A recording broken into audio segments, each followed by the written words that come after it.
I'm going to prove to you that money can buy happiness, and I'm also going to show you how to make more of it. But before we get there, let's address the pink elephant in the room. Now, you've heard this saying a whole lot, and there's a lot of people that think that money is the root of all evil. And to them, I say, give me your money and stop working. Because here's the reality. Why would you continuously work every single day or every single week or every single month for all of these different years if you think that something is evil?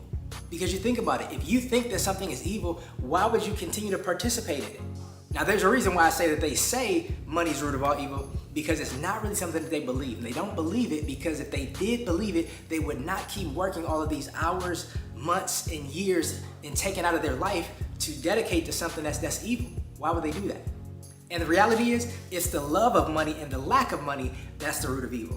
When you think about people that don't have money, people would do some desperate things for money. When people, like they don't have enough food to feed their children, they would go rob somebody and do things out of their character because they lack money. And then you have people on the total flip side, they're just so immersed with money that they would do anything to get it. Because I remember one of my mentors, he said, love the people and use the money.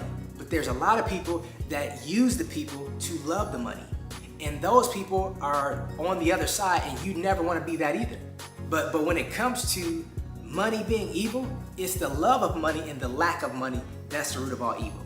And when people say that money can't buy you happiness, that's actually one of the biggest lies that's ever been told to keep people from pursuing wealth and cause people to feel good about not having what somebody else does when it comes to people that's working for other people. Because here's the reality, and I want to say this first and foremost, I am not saying that wealthy people are wicked. I'm not saying that no way, shape, or form whatsoever. However, what I am saying is that there are a lot of wealthy people that have people that are not wealthy at all working for them, and it's like they need these people's energy and efforts, and they need this workforce to continue to build their wealth. Now, it's not to say that they're using these people, but they're utilizing these people to continue to build their infrastructure, if you will. And sometimes they want to make these people feel good about where they at to keep them, in their infrastructure, if you will. So I think that, again, I want to point that out because there's two sides, to every different perspective that we all have when it comes to money. But to say that money doesn't buy happiness is a big lie, and I'll prove it to you. So years and years ago, when my family and I, we first moved to San Antonio, Texas, we had a lot of suitcases because we moved from a different state. And so we took all of our suitcases and we just filled them up. We bought a whole lot of food, and we didn't really know where we were going, but we drove all around San Antonio and we fed just different homeless people. Now, some homeless people, they were just kind of like out of it, so they didn't even recognize it. There very few people were rude, but there were people that were just overjoyed. And I would never forget, it was a lady where she was so happy, it's like she couldn't even speak to say thank you, and tears were just rolling out her face. And she asked me, like, can I give you a hug? And it's like, for me, I felt so fulfilled because I was able to do something for this lady who was a total stranger, and for her to have that much emotion, it caused me to feel like, wow, this is a phenomenal feeling for me. Because here's the reality. Although a lot of these people in San Antonio, they were getting food and happy, and they don't have to worry about where their next meal or their third meal is coming from because we try to stack them up. However, in addition to their happiness, guess who else was even happier than them? Me and my family. Because there's a famous saying that's also said that it's more blessed to give than to receive.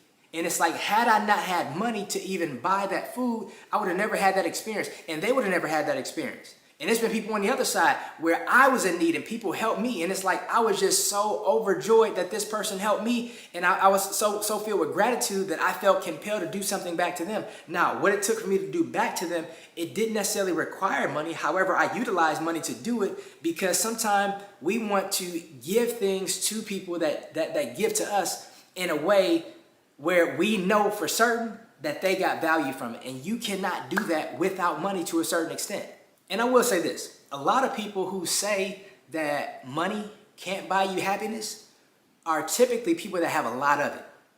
And when you have a lot of money, sometimes you fail to remember your previous experiences. Sometimes you fail to understand that like after your basic needs are met, yeah, there might be something that's called diminishing returns where it might not really mean that, or it's like sometimes people get into the habit of not enjoying what they have because the pursuit of wanting more. Now, I'm not saying to not be ambitious. However, I think that there are some people that once they get this certain level of wealth, if you will, and it's not everybody, but sometimes people get this certain level of wealth, it now becomes this distortion of power.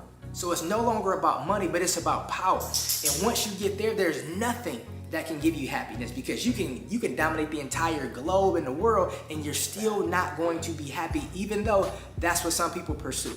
And so I do want to be clear in saying that a lot of times when people say that money can't make you happy, it's people that have a lot of it. Because I was talking to a family member of mine, and we were both agreeing, like, people that say money can't make you happy, they don't know how to spend it right. And I really believe that with 100% of my being, because so often people that have just a ton of money and they say money can't buy you happiness, it's because a lot of times they're not utilizing it to help other people's lives feel better. Now, am I saying that rich people, they have to do something for the less fortunate? I'm not saying that at all, because they don't necessarily owe them anything. But it's like sometimes we don't realize that it is more blessed to give than to receive, because when you think about money, we only make money to use money. And if we didn't use money, then what would we even want to work for money for? And sometimes we don't realize that the only reason why we want money is to buy something to feel a certain way. That's it. And we don't realize that we can get certain feelings without buying and without the money. However, when it comes to using money, a lot of people that are super wealthy just don't know how to use their money righteous. Because when you use your money in a righteous way, it's going to cause you to feel fulfillment, and allow you to have finances and freedom at the highest level, because you're getting a return on this money that's way more than just a return from a financial perspective. And it's like, that's when it becomes spiritual. That's when it becomes mental and psychological. Like, that's when it becomes something much deeper than just the exchange of a transaction. And it's like, when you really get to that level, you see like how fulfilling it is to give it away in a specific way. Because there are times where people just give money, and it's really irresponsible, because some people that you give to, you're actually handicapping them and you're hindering them from reaching a level of, number one, responsibility, but also a level of confidence in their own skill set for them to go out and make it happen on their own. Now, again, I know there are situations where people, like, they need something to start with. I get that. However, I think that there are so many people that are skilled, they're talented, they have all of these abilities, but sometimes they've never been introduced to their abilities and their skill sets because they've been rescued too soon. As I mentioned before, there is a level of wealth that we all can get to. You, me, whoever else who already has it, or there's people that are already pursuing it. There is a level of wealth that you can get to where it does have diminishing returns. There is something that's called the hedonic treadmill. And what that is essentially, when you get a mansion, you get this, phenomenal car. There's a level of newness that you have when you acquire it that wears off over time, and it now becomes your new normal. And when something becomes your new normal, no longer does it impress you. And you think about a time where maybe you bought a brand new car. Maybe it wasn't brand new off the showroom floor, but it was new to you. You might have been excited about that car, you watched it and you wanted to show it off, and it was just phenomenal for about, maybe 1 or 2 months. And then after that, it just became something that you drove because it's no longer new. The newness wore off. Now it's just a part of your regular routine. It's a part of your normal life. And now you're more focused on paying that car note than you are showing off the car. And that's how it is when it comes to people that have wealth at a high level, who also thinks on the level of money can't buy you happiness. And there is a certain level of happiness, depending on where you are financially, where money can 100% buy you happiness. Because the thing that I think about is all of the things that people are not able to do for their children that they want to do, and that would bring them joy as well as their children, because they lack money. And you think about all of the things that people can do for their children that requires money, that they get fulfillment from, and their children get fulfillment from as well. And it's like, that would not be possible without money, and it makes the parent probably just as happy as the kid. Because here's the reality: a lot of times parents at different ages, whether it's preschool or whether it's college or high school, it really doesn't matter. A lot of times parents might buy something or invest in something that appears to be for their children, but really is for them. they get fulfillment from it. They get to brag about it. They get to stick their chest and say like, that's my son or that's my daughter, or look at them. And that would not be possible without money. Now, is there some downside to that? Absolutely. However, we're just talking about happiness, because there are unfortunately some people that are happy at the expense of somebody else's unhappiness or somebody else's downfall or somebody else's struggle. And those people experience temporary happiness, but it's still happiness at the end of the day. Regardless of what perspective you want to come from, the reality is money impacts almost every single area of our life on some level. You know, you think about people that want to buy certain food, but they can't. They want to get the healthier option, but they can't. They want to give their children the better option, but they don't because they can't afford it. You know, compared to people that have enough money where they don't have to look at the price. They don't even look at the total bill. They just pull out the money or they pull out the card and they pay for it. And believe it or not, there are some people who they die as a result of just not having enough money. You think about people, especially in this country, in the United States, where medical expenses are continuously rising and increasing. So it's like people even have insurance, but they can't afford their medication because of the copay. So it's like instead of taking the medication how it's supposed to be taken, they have to meter it out because this is all that they can afford.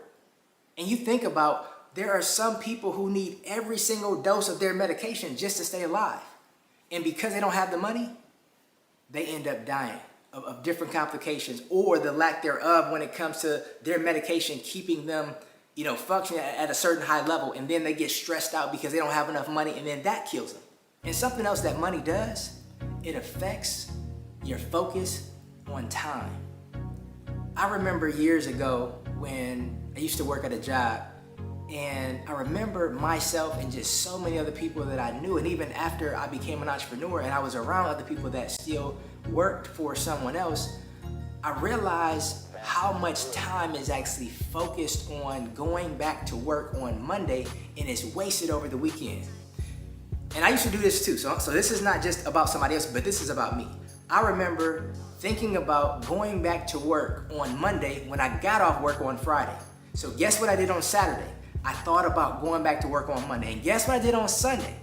I thought about going back to work on Monday. That was Sunday morning, Sunday midday, and Sunday night. So people that don't have enough money, they tend to focus on money the most, because you think about when you have a ton of food, you're not thinking about not having enough food because you already got enough. The same way when it comes to money. When people don't have enough money, they focus on money a lot, because I can tell you, when I did not have money and I was broke and struggling, I thought about money all the time. Matter of fact, I could not think of a time where money did not occupy my mind, because I was so immersed in this next thing that requires and demands me to pay for it. And one of the other things that I learned years ago, and I see it all around me even today, is that money impacts your ability to say no. There are people that trade in their integrity every single day and they don't say no, even though they know that they should and they're supposed to and it's in their best interest to, because they don't have enough money.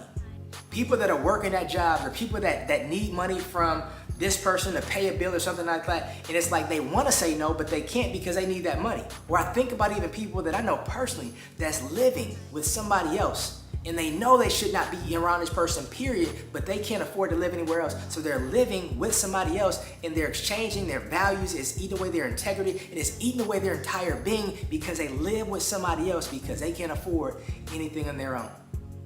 And it's like when people have more money, it gives you the ability to say no. And here's what's phenomenal. If you research the average billionaire, and most of them, we don't even hear their names, but if you research the average millionaire or billionaire, they would tell you, or it's documented, that they say no 90% more times than they say yes. Think about that. They say no 90% more times than they say yes. So what does that communicate? That communicates that there's a lot of people that want to say no, but they can't afford not to. They can't afford to say no. And so people tend to say yes to things that they know they're going to regret later on because they're regretting it right now.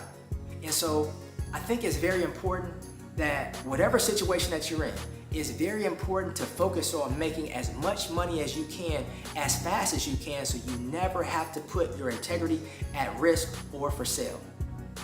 And here's what I'm saying. I'm not saying that if you're like this multi-trillionaire, just go and get more money. I'm not saying it at all. I'm saying that you're in a situation where there's times where you think about more money more than you should in a healthy way or unhealthy way, if you will. And you know that there's times where, like, man, if you have more money, you'll be able to do more good for yourself and the people you love. That means that you're in that situation. And I'm telling you, I've been in that situation multiple times. And so I'm just saying that it's very important for us to make as much money as we can as fast as we can. Because I know when people hear somebody say make as much money as you can as fast as you can, it triggers people. And sometimes it triggers people because most people have a poverty mentality. And here's the reality. For transparency, that used to be me for years and decades of my life. And it wasn't until I started to shift and transform my thinking that I started to really feel like I deserve more. Because sometimes people don't have more because they don't feel like they deserve more. Because here's a painful truth that one of my mentors told me years and years ago. He said, where you are right now is where your beliefs have put you. He said, you are where you are because you believe that this is where you're supposed to be. Because if you didn't feel like and you didn't believe you were supposed to be here, you would be somewhere else.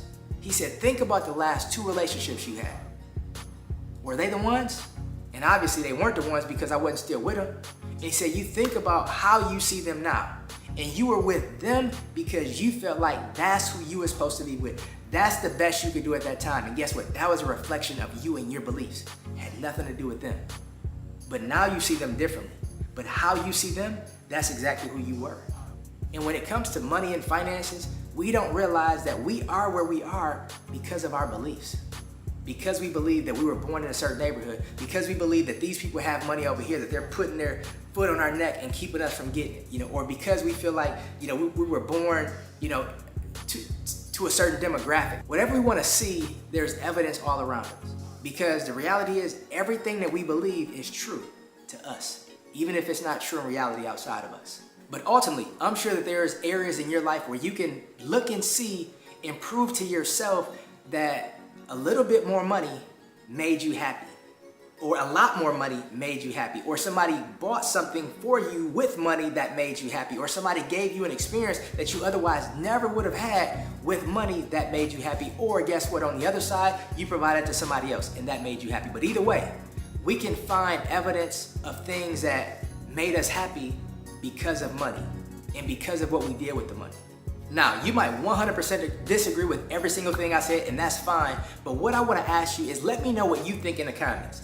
Has there ever been a time, or does money make you happy on some kind of level? Why or why not? But either way, I want to hear what you have to say because I think we can all learn from each other. And there might be a perspective that maybe you give that I didn't consider, and other people might give that maybe you didn't consider or I didn't consider. But either way, I look forward to seeing you in the next video, and I look forward to reading your comments below.